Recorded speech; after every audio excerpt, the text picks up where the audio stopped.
que é uma gíria, que é assim, fulano é sem noção. Uai, que pessoa sem noção. Você conseguiria descrever o que significa uma pessoa sem noção? O significado lá no dicionário informal é pessoa que não entende o que está fazendo ou a realidade que o cerca. Pessoa que age de maneira não condizente com a situação, ou seja, nada a ver com nada.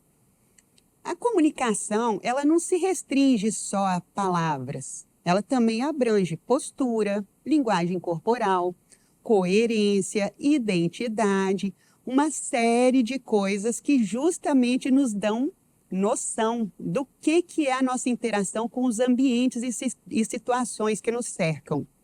Ou seja, nos ajuda a fluir num contexto.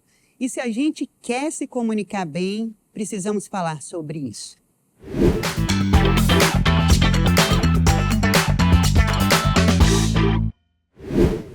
Oiê, tudo bem por aí?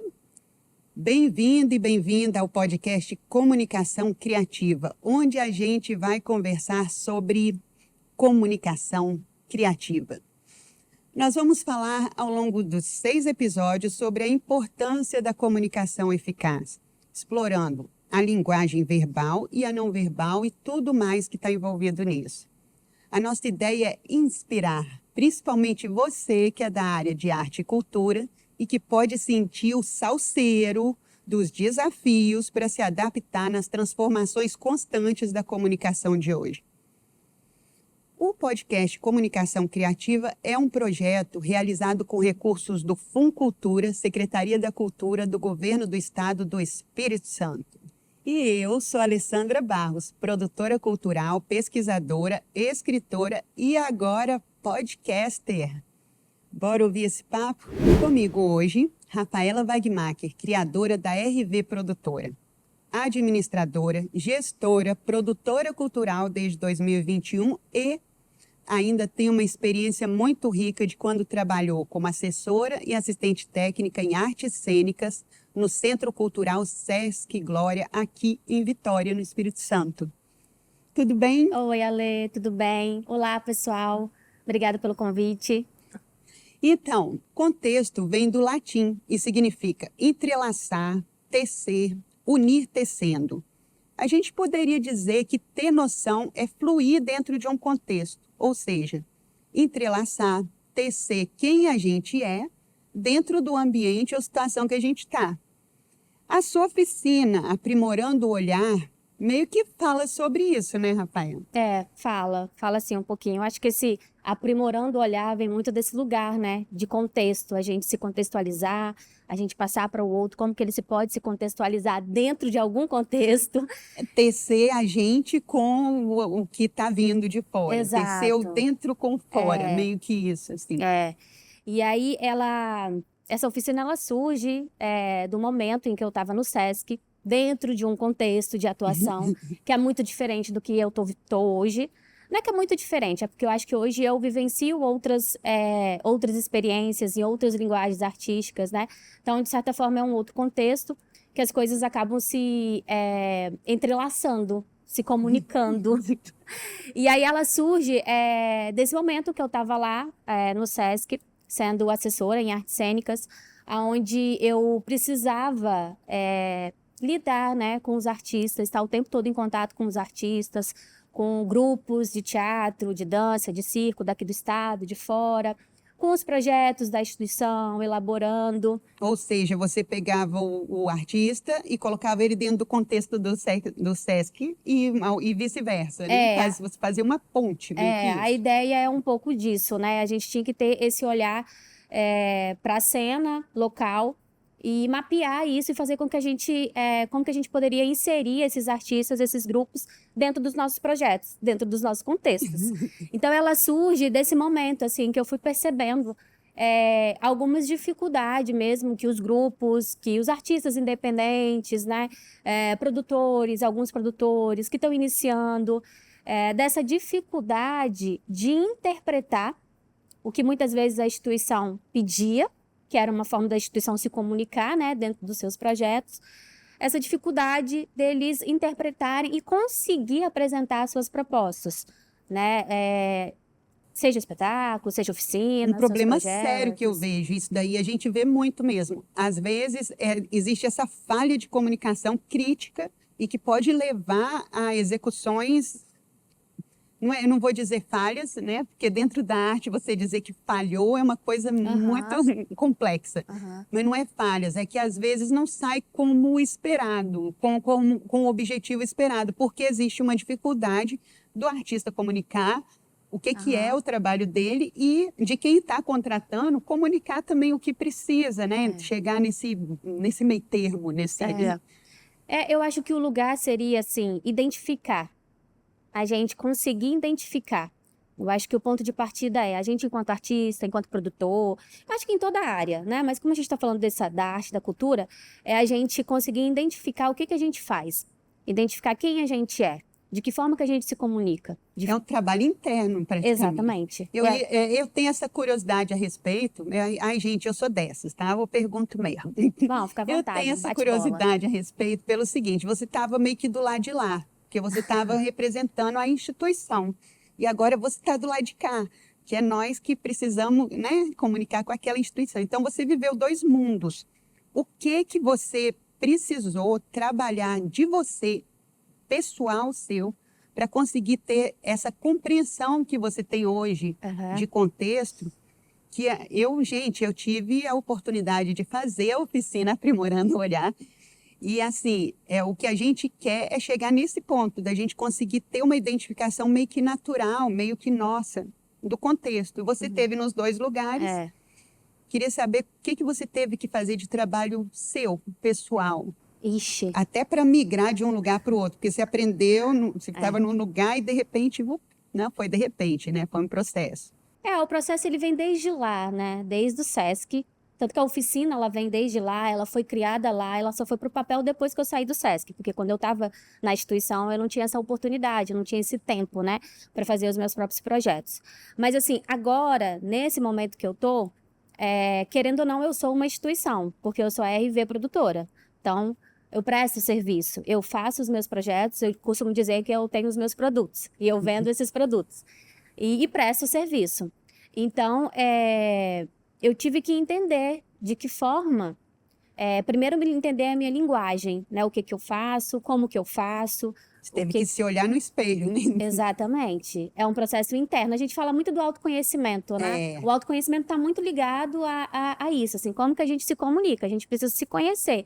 A gente, às vezes, tem dificuldade de se comunicar. Eu sou uma delas, dentro desse lugar do autoconhecimento, da relação pessoal. Para mim também foi um processo, porque você precisa olhar para você de uma maneira que não seja nem muito passando paninho, né? Tipo, eu sou Gabriela, né? Nasci assim, cresci assim, né? E também você não pode, você precisa saber o nível de desafio que você está pronta para encarar. Aí eu vou pegar esse ganchinho e um parêntese. Por favor. Porque eu acho que a gente, quanto mulher, tem um outro fator, que é o machismo. Existe.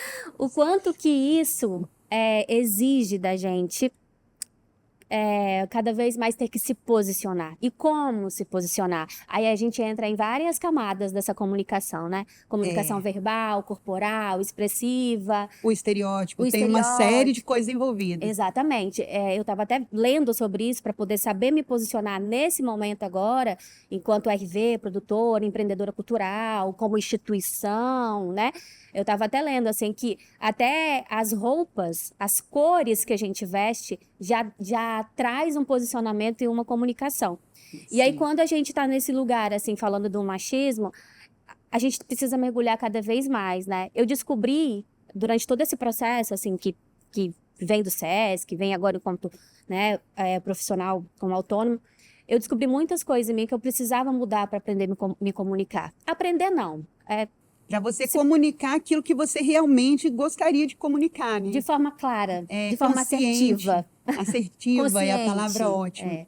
Então eu tive que mergulhar nisso também, e não só nesse lugar pessoal, né, profissional, mas também de identidade da RV, porque a RV, instituição, não deixa de ser, né? Se a gente for olhar dentro desse mote capitalista, de Eu profissionalismo. iria entrar nesse contexto agora, porque a gente trabalha dentro de são camadas, né? Tem o nosso contexto local ali, a nossa comunidade, nossa família, nossa comunidade, blá, blá, blá, cidade, estado, país, planeta, enfim. Uhum. E existe essa coisa de você ser, você como empreendedora, né? E a gente vem de uma geração anterior, onde o CLT era o sonho De todo da mundo. vida, porque você não tem muito esforço. Eles resolvem lá, eu faço aqui. E, de repente, vem essa onda de eu vou lá e vou fazer, né? Isso tem um limite, né? Não tem? A gente tem que colocar o limite. É. É importante a gente colocar o limite, porque eu acho que aí a gente entra em outras questões, né? E muitas questões, incluindo a tecnologia. Eu tenho um amigo que é músico e ele falou comigo assim, eu tive uma dura lição. Eu vi um monte de aplicativos legais que faziam coisas, inteligência artificial, não sei o que, né, e pensei que eu podia fazer tudo sozinho. Então, ele mesmo, sabe, eu mesmo chuto, eu mesmo apito, eu mesmo defendo, eu sozinho futebol clube, né? Uhum. Então, ele falou assim, tem aplicativo que faz mixagem, então eu não preciso chamar um técnico. Eu mesmo farei no aplicativo. Eu tenho um aplicativo que faz, então eu mesmo. Ele se viu sobrecarregado, inclusive pela burocracia, né? Do CNPJ dele, dos documentos dele. Você, como exército de um homem só, é uma música do engenheiro, sempre vou citar engenheiros, gente, eu adoro. Então, você como exército de um homem só, você é a empresa, você é a RV Produtora. Uhum. Ao mesmo tempo, você é a Rafaela, que vai juntar equipes, dependendo do contexto, dependendo do que for solicitado. Como que está sendo isso? Você formar equipes de acordo... Agora nós vamos falar um pouco de relacionamento, né? Interpessoal aí. É uma loucura. Que no SESC você tinha uma equipe que você meio que não escolhia. Era a sua equipe. Não tem como Agora você... Agora eu tenho esse poder, vamos dizer assim. Agora eu posso escolher, né, as pessoas com quem eu quero trabalhar e eu acho isso bacana, eu acho isso um privilégio. Porque eu acho que isso auxilia a gente nessa comunicação, nesse posicionamento. Eu priorizo uma equipe que tenha diálogo, que tenha respeito, que tenha transparência, que sabe tratar, sabe? Que saiba conversar, que sabe entender os limites do outro. São coisas que eu priorizo, assim, que eu filtro. Às vezes a gente não acerta, obviamente, a gente não tem uma bola de cristal para saber. A gente aposta. Né? Mas aí eu vou fazendo esse mapeamento, eu vou fazendo esse filtro. Muitas vezes essas pessoas, elas permanecem em um determinado momento do projeto ou da atividade, enfim, muitas vezes não tem como escolher ou ter o direito. Às vezes a parte técnica sobrepõe. Tem coisa, exatamente, a parte técnica. Às vezes, assim, a pessoa é muito profissional e aí no tato, né, da forma como ela se comunica no interpessoal com você, ali tá complicado. Tem uma questão ou outra. Mas aí eu tento ter esse equilíbrio, eu também tento ter esse olhar. E vem muito disso, assim, aprimorar o olhar. Eu acho que quando vem esse subtítulo, assim, da oficina, é um exercício meu, assim, profissional. De estar o tempo todo aprimorando o olhar naquilo que eu atuo, mas também nessas relações. Então, assim, eu procuro ter a paciência para lidar com isso, né? Ter resiliência para alguns momentos, mas também colocar um limite. Porque isso, eu acho que essas relações, elas impactam em questões pessoais nossas, né? Sim. É aquilo que problemas emocionais, adquirir algumas doenças emocionais, psicológicas, e a gente tem que estar de olho. A própria identidade da pessoa. Exato. E tal. É aquilo que a gente estava falando lá no primeiro episódio, quem não viu, fique à vontade, sobre aquela pesquisa do LinkedIn que fala que a habilidade da comunicação, ela tá sendo mais procurada, até mais valorizada do que habilidades técnicas. Tipo, a pessoa já ia falar palavrão. Não pode. A pessoa é o master na técnica, tal, assim, mas ele é de difícil trato. Por que eu estou entrando nesse gancho? Porque a pessoa não está sabendo se posicionar dentro do contexto dela. Não basta você ser o melhor no que você faz. Exato. É preciso que você saiba passar, comunicar qual que é o seu rolê, qual que é... E aí a gente entra num conflito que eu tenho pessoalmente, queria saber de você também. Eu fico muito em dúvida até que ponto vai a minha identidade, a minha pessoa, e o que o ambiente está pedindo, o que o contexto está pedindo. Por exemplo, eu sou uma pessoa muito informal. Eu vou de tênis. Ah, mas é um casamento. Eu vou de tênis.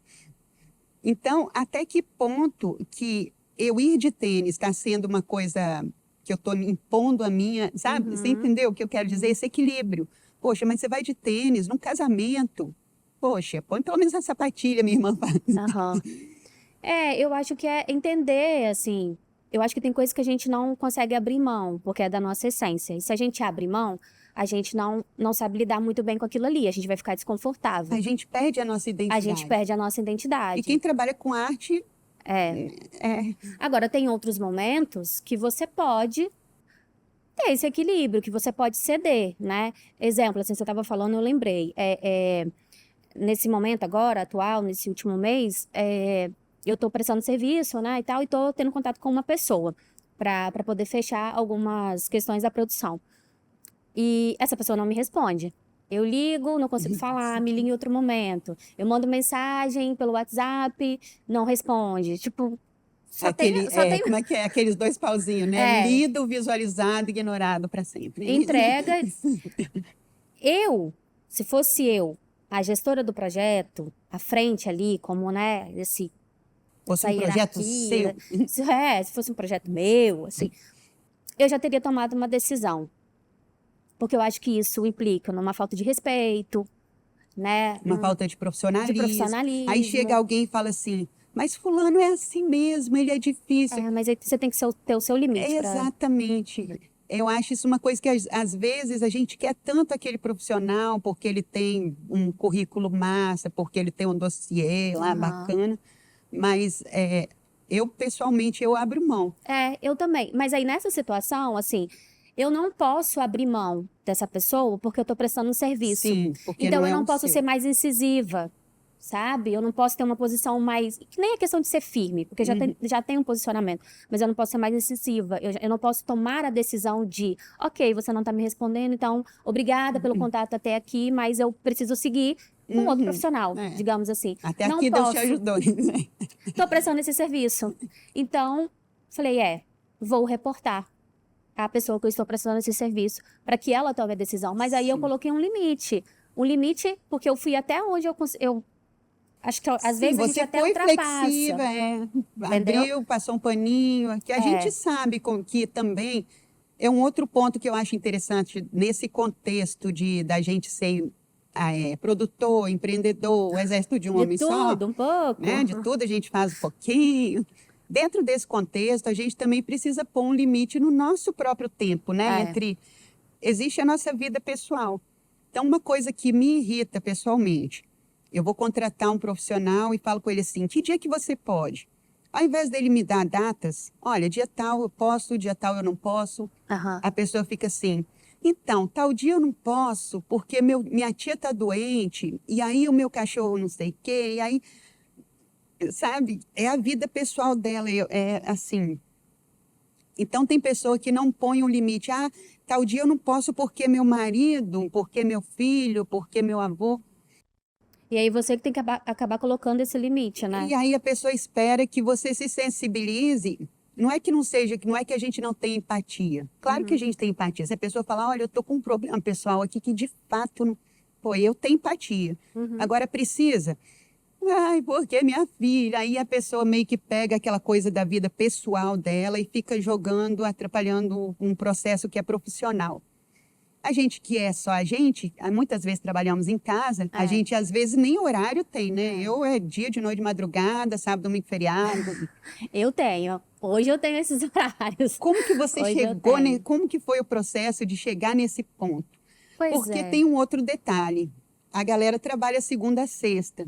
A gente da cultura, da arte, é meio que quinta a domingo, quarta a domingo, nosso sábado, domingo, segunda e terça. Como que você chegou nesse processo? Eu acho que isso vem da minha trajetória dentro de uma instituição, com CLT, onde eu não podia escolher onde, é claro que eu tinha os meus horários, mas eu trabalhava dentro de um centro cultural, com inúmeras atividades, uma série de atividades, uma série de responsabilidades.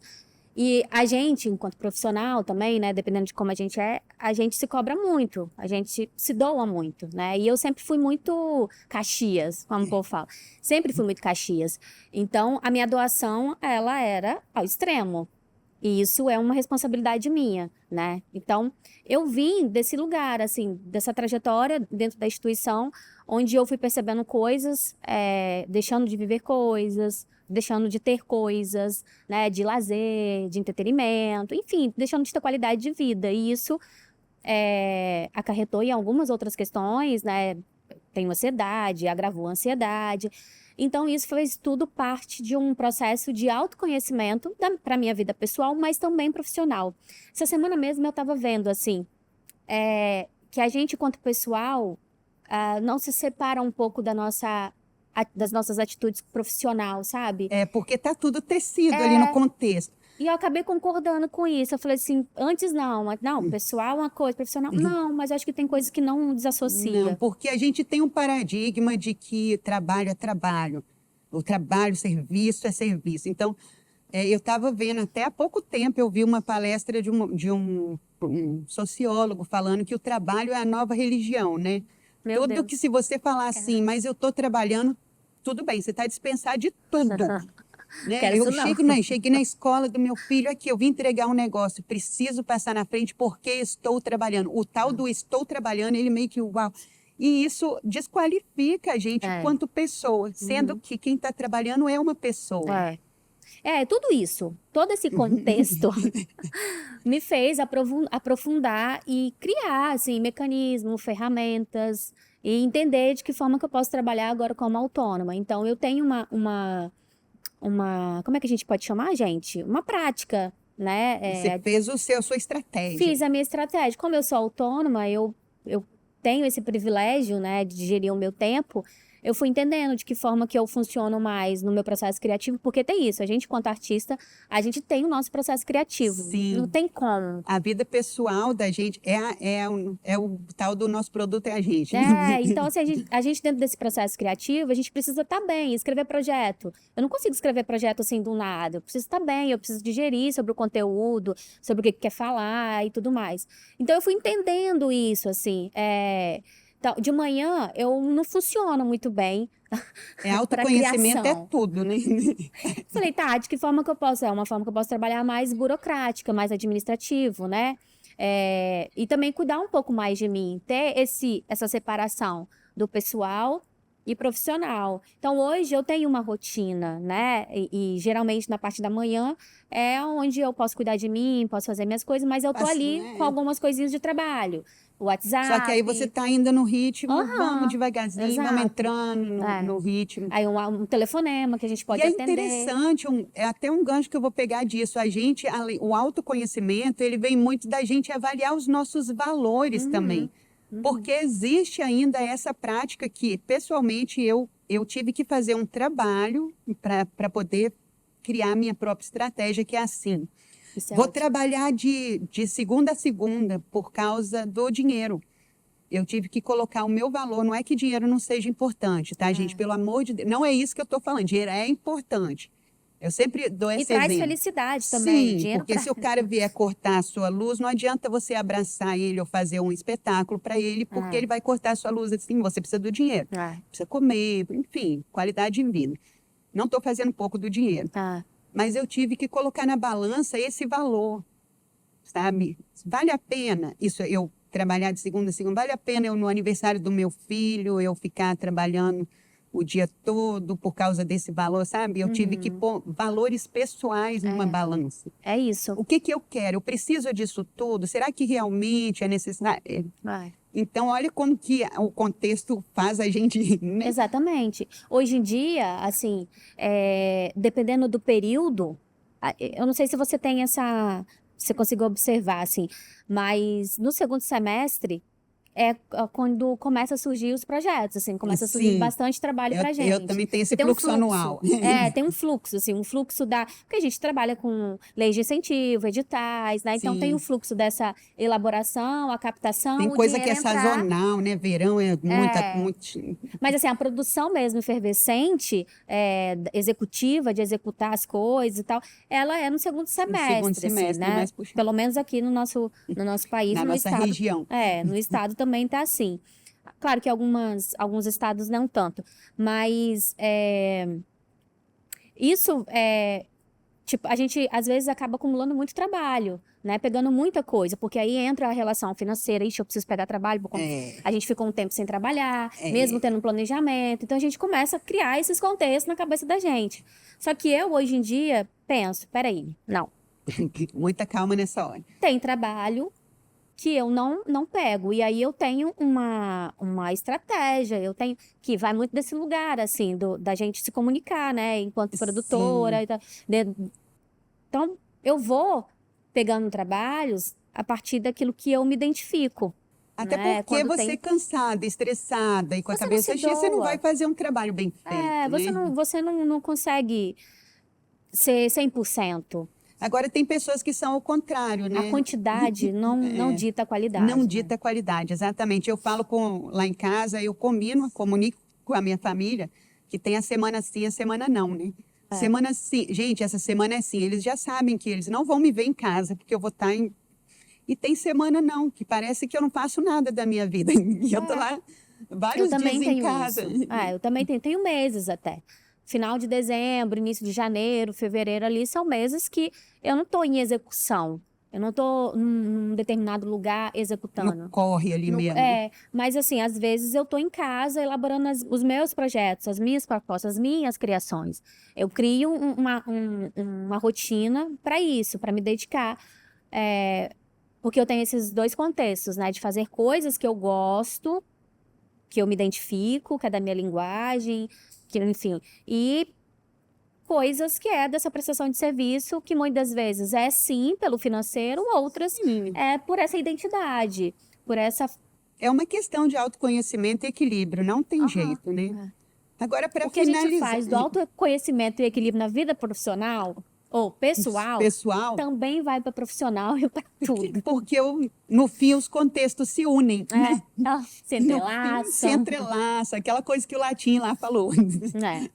Enfim, para finalizar, eu queria ouvir de você, assim, que você colocasse a questão, ainda dentro da nossa questão de contexto, de a gente identificar o que a gente faz, tipo, o que eu estou oferecendo com o Sim. que estão pedindo.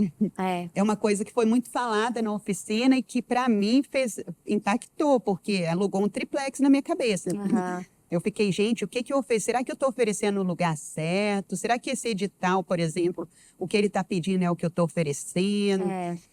Então, só para finalizar, a gente concluir, falar sobre isso. Isso é bem complexo, assim, né? É complexo e eu acho que vem de um lugar também da interpretação. Né? Além da gente saber se comunicar, e a gente também saber interpretar. Lá no início eu falei desse lugar da gente identificar o que a gente faz, o que a gente gosta, porque tudo isso vai se tornar prazeroso pra gente, vai se tornar gostoso de fazer. E orgânico, E né? A gente não orgânico. vai precisar fazer um grande esforço. Exatamente. Então, é importante. Eu acho que, assim, não é nem cada um cria o seu método, a sua estratégia e tal. Mas para poder clarear um pouco nesse lugar, que é o que eu trago na oficina, eu acho que o primeiro ponto é a gente entender o que a gente faz. Se você faz um monte de coisa, se você perpassa por inúmeras linguagens artísticas, beleza, não tem problema nenhum. Mas tenha consciência disso. Tenha Mesmo consciência que assim, você faz tudo isso. E aí, além disso, busca o conhecimento para isso. já falou ET de Varginha.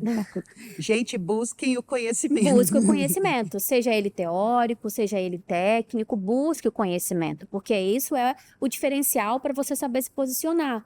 E se posicionar de uma forma coerente, de uma forma assertiva, para que se tenha essa relação, para que se tenha essa troca. Como assim, Rafa? Eu já me identifico, eu sou uma produtora na linguagem das artes cênicas, o que eu faço? Eu elaboro projeto, eu presto serviço como produtora executiva, eu faço consultoria para quem quer escrever projeto, né?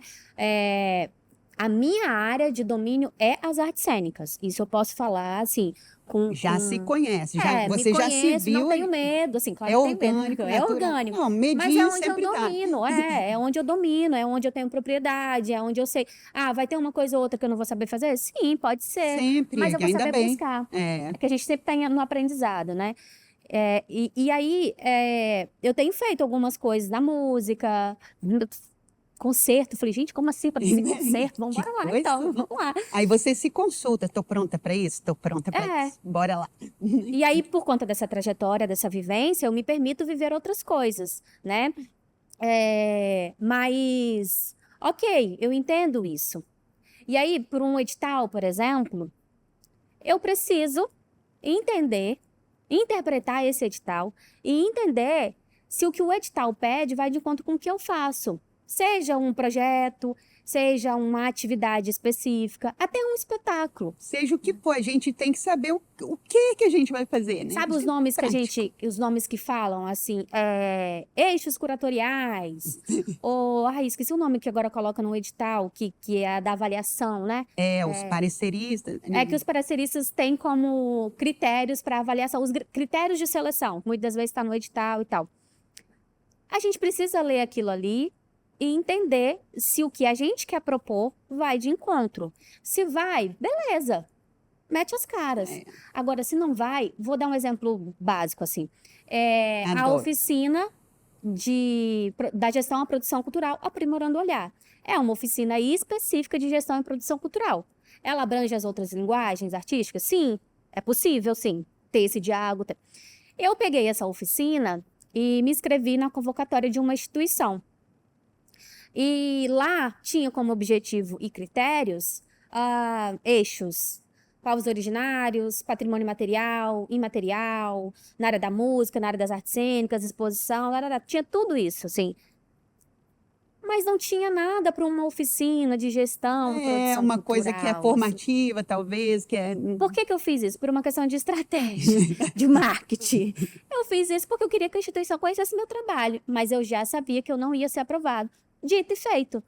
Por Sim, curiosidade, não é que o seu produto não seja é. ruim, é Não que ele é. não está Ele não encaixando. cabe ali, ele não se encaixa. Naquele contexto não é para ele estar ali. Exatamente. Agora, se for num centro cultural que quer realizar, abre uma convocatória para oficinas de artes cênicas, de cinema, não sei o que, não sei o que.